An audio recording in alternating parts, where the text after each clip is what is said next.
Hej, det her det er matematikaflevering 8 med Johanne. Kasper og Kasper. Ja. Der skal handle lidt om differentiabilitet. Så vi vil lige lægge ud med at lave en definition på differentiabilitet. Og den hedder, funktionen er differentiabel, hvis differenskvotienten eller sekanthelningen har en grænseværdi, når x går mod x0. Okay, så skal vi vise to af følgende differentialkvotienter. Vi har valgt det her og det her. Og vi starter ud med den her. Yes. Og differentialkvotienten hedder altså en x-del, eller en divideret med x. Det her det er differenskvotienten, hvor vi så ligesom sætter vores differentialkvotient ind i, som vi har gjort her. Og så skal vi omskrive den.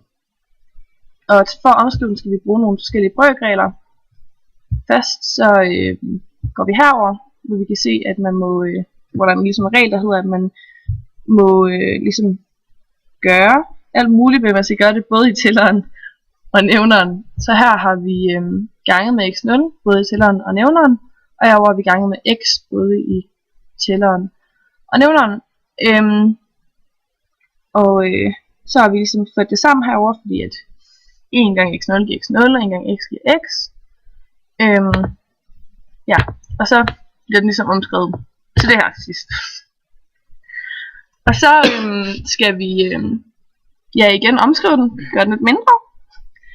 Det gør vi ved at flytte det her x gange x0. Det man gør ved at gange med det på både i tælleren og nævneren, her i mellem de store. Yes, og det bliver så det der. Det er vigtigt at sige minus 1 foran.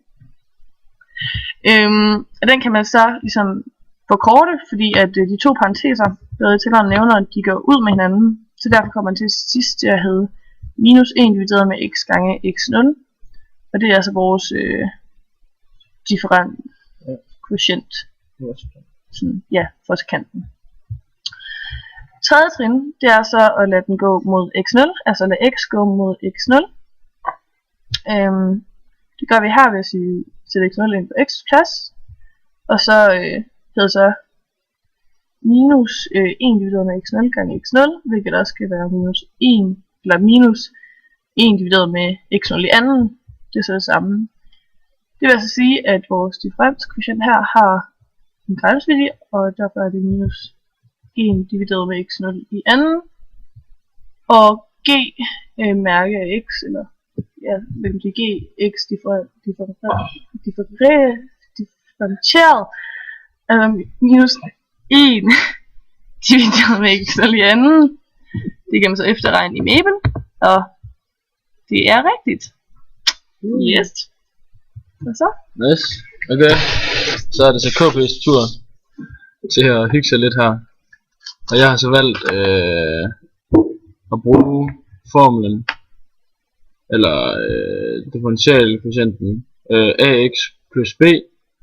Og igen, vi bruger den her formel for differentiabilitet og indsætter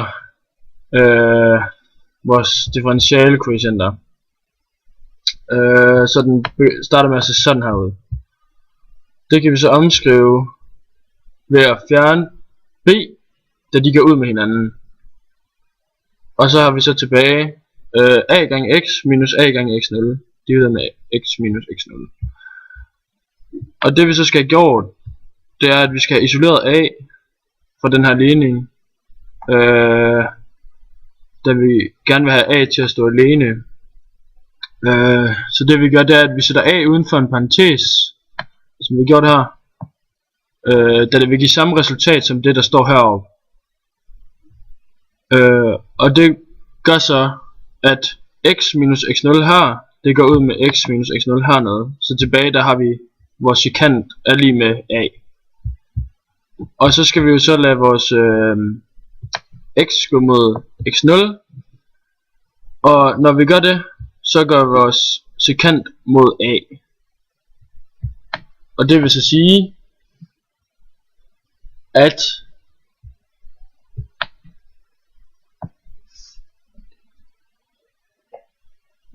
at vores differentialkvotient er differential.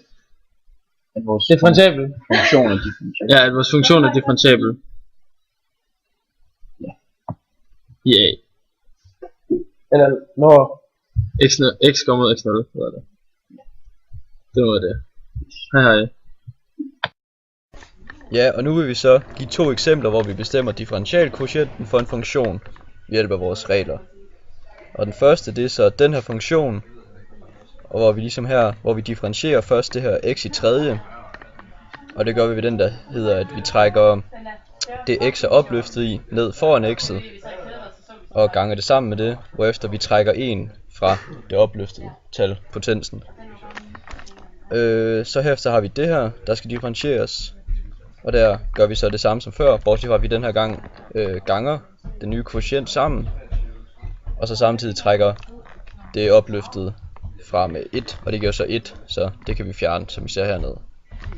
Så derefter der har vi 100x, og der ved vi så, at vi skal fjerne x'et, og lade konstanten stå. Og det efterlader så med det her udtryk, som ja, så er det differentieret 3 gange x i anden plus 4x plus 100. Og det næste udtryk, det er det her. Fx er lige med kvadratroden af x plus 100. Og det ved vi så, at når vi skal differentiere kvadratroden af x, så siger vi 1 delt med 2 gange kvadratroden af x. Og det er så kvadratroden af x differentieret. Og så har vi så vores konstant her, som når den bliver differentieret, bare forsvinder fra udtrykket.